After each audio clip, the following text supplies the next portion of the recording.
Şəhətim Nərmanov mərkəzində yerləşən kooperativ mərkəzi ilə əlaqədardır. Özüm vətən müharibəsinin qazisiyəm və hal-hazırda sənədlərim də var. Göstərə bilərəm, hər kəs görə bilər. Yaxşı deyirəm, hələ bir şəhid olmamışam. Şəhid olsaydım bu vapşə ortaqda qalıb məhv olardı.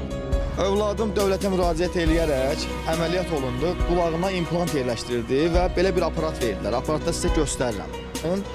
Bir dənə belə deyək, ayarlanması da, yəni qoşurlar kompüterə, səsi çoxaldılar, azaldırlar. 1 dəqiqə, 2 dəqiqə vaxt aparır. Bunu 2 dəfə gözüm qabağında eləyiblər. Baxın, misal üçün bir dənə bu aparatın daşına burada 540 manat pul vermişəm. Baxın, bu daş 540 manatdır.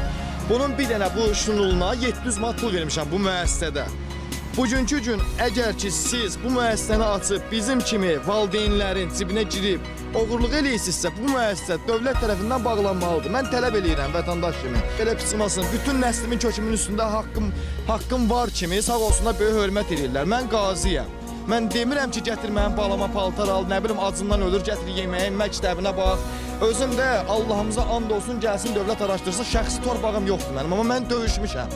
Canımı vermişəm də, axıracan döyüşdə qalanlar, oğlanlardan biri də mənəm. İndi qismət də, yaxşı deyirəm, hələ bir şəhid olmamışam. Şəhid olsaydım bu vapşə ortaqda qalıb məhv olardı.